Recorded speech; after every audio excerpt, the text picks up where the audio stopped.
After a 2-year battle with illness, my sister passed away. I'm exhausted from taking care of my wife. After saying that, he entrusted me with the responsibility of being the chief mourner. I can't bear to see my wife being buried. He sobbed and ran out of the funeral hall just before the cremation. However, when I chased after my brother-in-law, I encountered an unbelievable situation. My name is Olivia. I grew up in a family of 3, with my mother and sister. My father passed away in an accident before I was born, and my mother raised my sister and I single-handedly. Even my mother passed away from an illness when I was 16 years old. My sister, who is 4 years older, started working after graduating high school, and became like a mother to me after our mother's death. Olivia, you're smart, so go to college. There's the money that mom left us, so don't worry about tuition fees. Just focus on your studies. She said that and sent me to college without indulging herself. She was truly a kind sister, and I cannot thank her enough. As soon as I graduated from college and got a job, my sister decided to get married. After living together for so long, it was really sad to separate from my sister. But I was happy to see her looking so happy. My sister gave birth to a sweet daughter and the 3 of them built a warm family. Time passed, and now I'm 40 years old. My sister turned 44. Unlike my sister, I got too absorbed in work and I'm still single. That day, I was on my way back to the office after finishing my lunch break. While waiting for the traffic light at an intersection, my smartphone rang. I looked at the display and saw that it was from my brother-in-law. It was a call from my brother-in-law, which was rare. Hello? Brother-in-law? What's up? Oh, Olivia. Is this a good time? Yeah. I'm outside, so it's noisy. Can you hear me? Yeah, I can hear you. Listen, my wife passed away. What? My mind went blank and my feet stopped moving. The traffic light turned green. Even though it turned green, I stood frozen on the sidewalk, and passers-by glanced at me as they walked past. You're kidding, right? I finally replied to my brother-in-law. Yesterday, her conditions suddenly worsened. It happened so quickly. My sister had been in poor health for about 2 years, going in and out of the hospital. I contacted my sister and visited her as much as I could. But recently, I couldn't go to see her because I was busy with work. I had heard from her emails that she had been receiving home care recently. She mentioned that a home care worker came twice a week. My health has stabilized, so don't worry. Seeing those words in my sister's email, I had convinced myself that she was doing well and recovering at home. But was that really the case? My sister was so kind, maybe she had sent me those words to not make me worry. I deeply regretted not being able to visit her due to my busy work schedule. Thanks to my sister, I was able to graduate from college. Because of that, I was able to join the company I had hoped for. But still, I couldn't help but think that I wasn't able to do anything for my sister when she was suffering the most. Those thoughts kept swirling in my head. Hello? Olivia, are you listening? I heard my brother-in-law's voice from my smartphone. Oh, right, I was on a call. Oh, I'm sorry, brother-in-law. I understand. You suddenly heard about your sister's death. I have a favor to ask you, Olivia. Yeah, I'll do whatever I can. That means a lot, I appreciate it. Actually, I am so exhausted. Olivia, could you be the chief mourner? Huh? I didn't know how to respond to my brother-in-law's unexpected request. I've been taking care of her for a long time, and I'm really worn out. Besides, it's too hard for me to handle the funeral. You're strong, Olivia. Please, I'm begging you. Well, if you think I'm suitable. That's great. She would be happy if you were the chief mourner. Our daughter is still 16 and a minor, so we can't ask her. I remember that my brother-in-law's parents have already passed away. And he's an only child. If my brother-in-law can't fulfill the role of the chief mourner, then it would be up to me. Thank you, Olivia. I've already had most of the arrangements made with the funeral home. Just follow their instructions, and it'll be fine. In this unexpected turn of events, I was confused, but I just wanted to see my sister as soon as possible. I returned to the office, explained the situation to my boss, and hurried to my sister's house. I arrived at my sister's house and rang the doorbell. Hello? It was my niece, Claire, who answered. Claire? It's me, Olivia. Aunt Olivia. The door opened, and Claire, with her eyes red from crying, came out. Claire, I heard from your dad. It's true, isn't it? Yeah. Mom is inside. Come in. It had been a while since I last visited my sister's house. When was the last time I came here? I never expected that the next time I would visit would be to say goodbye to my sister. I entered the room, and my sister was lying on the bed. Her face covered with a white cloth. Sis. I gently removed the white cloth, revealing my sister's face as if she were peacefully sleeping. If I called out to her, it felt like she would open her eyes any moment now. Sis. Open your eyes. I called out to my sister while crying, but she didn't open her eyes. She had really passed away. Hey, Claire, where's your dad? I asked Claire, who had been standing next to me, crying together as she watched the meeting between me and my sister. Dad said he can't bear to stay in this house anymore. He's going to book a hotel and stay there tonight. He told me that Aunt Olivia will come soon, so I should wait with Mom. And here, this is the contact information for the funeral home. I was surprised by my brother-in-law's actions when I heard Claire's story. Even if he was exhausted from taking care of my sister, leaving his beloved wife behind, let alone his own daughter, and staying alone in a hotel. It seemed a bit heartless of my brother-in-law, but I think taking care of someone for 2 years must have been tough. Perhaps due to the exhaustion and shock, my brother-in-law ended up doing things that I couldn't even imagine. I couldn't blame him. What I could do was to prepare and send off my sister so that she could rest in peace. I suppressed my grief and contacted the funeral home. The funeral was scheduled for 2 days later. According to the explanation from the funeral home, it was my sister's wish to have only family and a limited number of people sent her off. Even while struggling with her illness, she cared about what would happen after she was gone. How strong was my sister, really? Surely, taking on the role of a mother figure for me made her more responsible than necessary. I wished she could have lived much longer, especially considering the hardship she faced when she was young. Until the day of the funeral, I tried calling my brother-in-law several times. But he didn't answer the phone. Was he bedridden from mental exhaustion? Just as I was worrying, I finally received an email from my brother-in-law. Olivia, I'm sorry for causing you worry. I'll attend the funeral tomorrow. I felt relieved that my brother-in-law had replied, and a weight was lifted off my chest. And the day of the funeral arrived. Claire and I headed to the funeral hall on the car carrying my sister's coffin. My brother-in-law was going to come directly from the hotel to the funeral hall. As I looked up at the sky through the car window, there wasn't a single cloud in sight. In my heart, it was pouring rain with tears, but the sky felt like my sister was saying, Olivia, don't be sad. While I was lost in the memories of my sister, we arrived at the funeral hall. At the entrance, there was a sign with my sister's name written on it. Sis, it really is a farewell, huh? I felt an indescribable mix of emotions. My sister's coffin was brought into the hall and placed in rest. During the time before the funeral began, Claire and I spoke words of memories to our sleeping sister inside the coffin. Then, my brother-in-law appeared. Claire, Olivia. Are you okay, brother-in-law? Yeah, I'm really sorry for leaving everything to you, Olivia. It's okay. Thank you so much for taking care of my sister for such a long time. And the funeral began. Me, my sister's family and my sister's close friends came to attend the funeral. It may not have been a grand funeral, but everyone got the chance to say their goodbyes to my sister. It may sound strange to say it was a funeral befitting my sister, but that's how I felt. And when the preparations were being made for the burial, an incident occurred. Oh, I can't bear it anymore. My wife being buried. I can't take it anymore. My brother-in-law suddenly burst into tears. The people around us widened their eyes, wondering what was happening. Brother-in-law, please calm down. Daddy! Even though Claire and I tried to comfort him and calm him down, my brother-in-law continued to sob uncontrollably.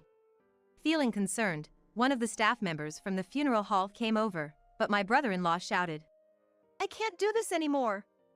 I'm leaving! And stormed out of the funeral hall. Wait, brother-in-law! I wanted to chase after him, but I was the main mourner. I couldn't leave this place. I decided to leave my brother-in-law to the staff at the funeral hall. During the time my sister's cremation was taking place, Claire and I quietly waited in the waiting room. Claire said she needed to use the restroom and left her seat. Come to think of it, where is my brother-in-law? Perhaps it was due to the grief and exhaustion, but I had no energy to leave my seat to go and find him, so I called my brother-in-law instead. But he didn't answer the phone. I hope brother-in-law is okay. Maybe I should send him a message. With that thought in mind, I opened the email app on my smartphone. Just as I was about to type, "Aunt Olivia," Claire returned. She had a troubled look on her face. "Claire, what's wrong?" "Yeah, Dad was here." "Oh, so brother-in-law was still at the funeral hall. That's a relief. I hope he comes back." "No, he went home. He was with the home care worker." Dad was smiling. "Huh? What do you mean?" "Near the restroom, there was the woman who came from Mom's home care. She was wearing morning clothes, so I didn't recognize her at first. But then Dad went up to her, and I overheard their conversation while hiding. The woman said something about going to the hospital and then going on a trip." "What? What's that about?" "Brother-in-law, what do you mean by going on a trip? Could it be that he's having an affair with the home care worker?" Even though my sister was still fighting her illness, there's no way that could be true, right? But even the arrangements for this funeral were strange, asking me to be the main mourner and all. I remember my sister's regular hospital was near this funeral hall.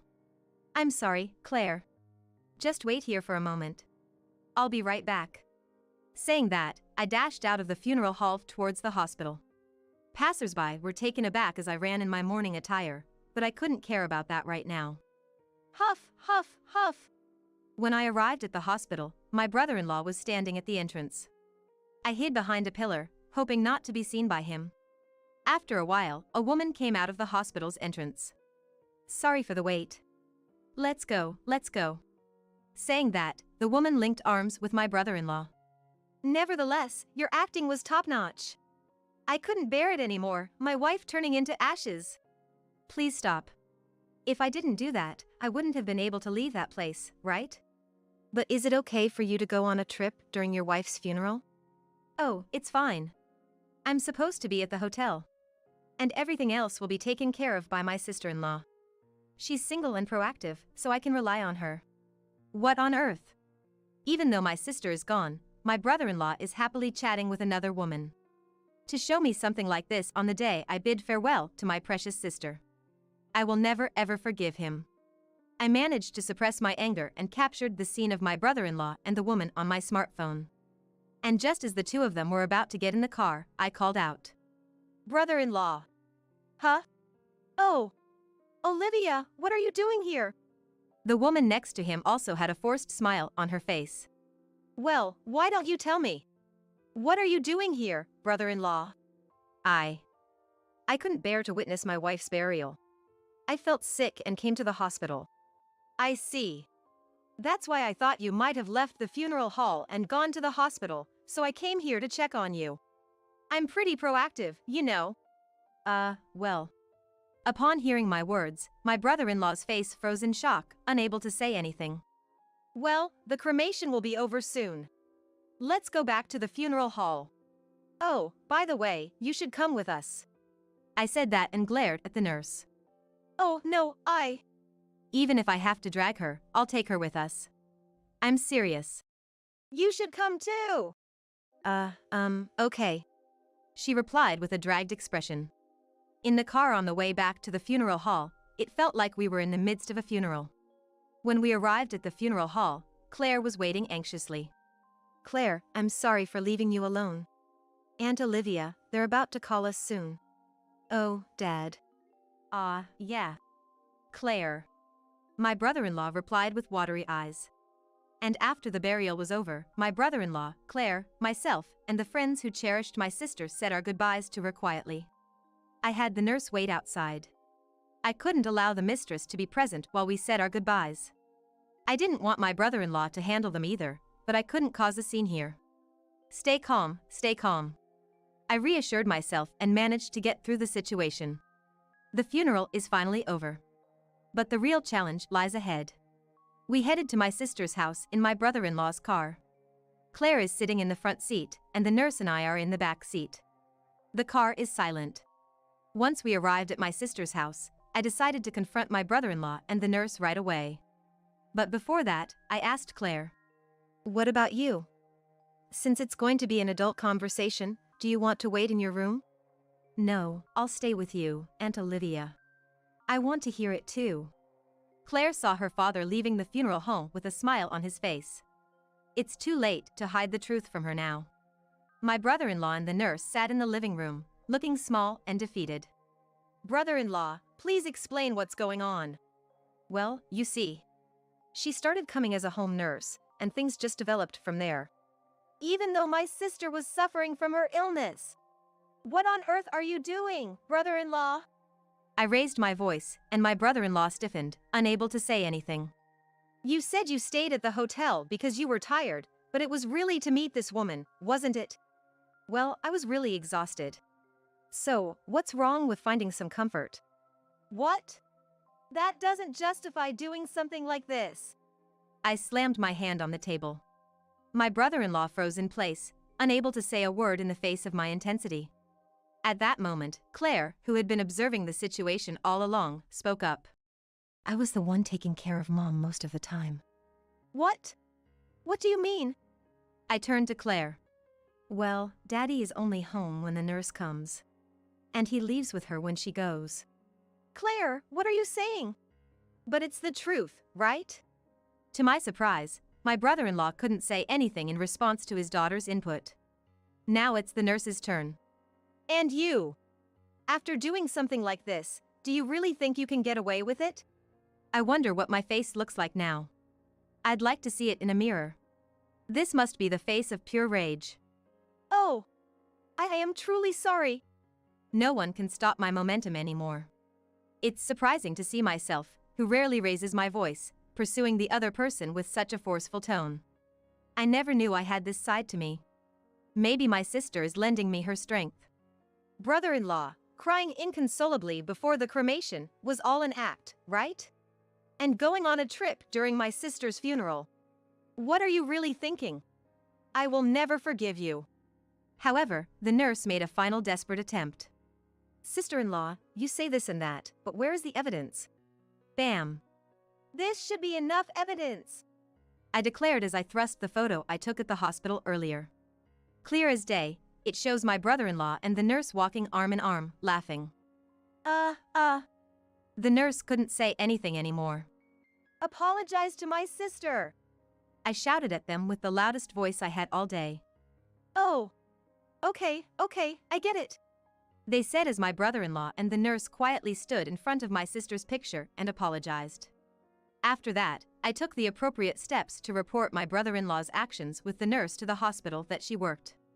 The nurse was severely reprimanded by the hospital and ultimately fired. The nurse's reputation quickly spread to other hospitals, making it difficult for her to find another job. And now, I'm living with Claire. If I were to find out that my father was secretly involved with a nurse while my mother was battling an illness, it would be natural for me to not want to live together.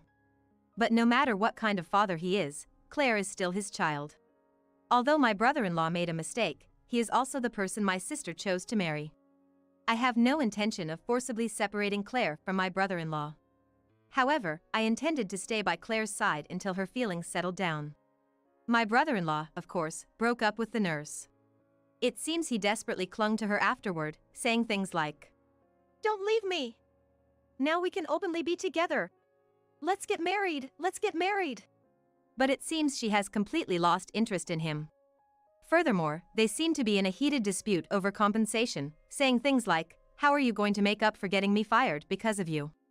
And now, even Claire has left him, and he seems to have aged considerably.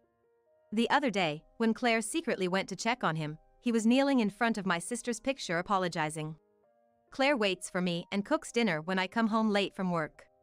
She also subtly helps with household chores and is truly a good child. "Claire, you can take it easy." When I said that, Claire responded, "It's fine. I actually enjoy doing household chores. Maybe I take after Mom since she also liked taking care of the house." She smiled as she said that. One day, while having dinner, Claire told me something. "Hey, Aunt Olivia, you know what? Mom knew about Dad and the nurse." "Huh? I didn't know how to respond. But you know, Mom's body was already weak, so she couldn't do anything herself, but she said Aunt Olivia would take care of it. And it turned out just like she said. Claire said that with a slightly lonely smile. Then, looking at my face, she said, "By the way, Aunt Olivia, you were really impressive back then. You were like a demon." And burst into laughter. Hey, stop it. As I looked at Claire's smile, I thought that I wanted to support her forever from the bottom of my heart. Just like how my sister became a mother figure to me.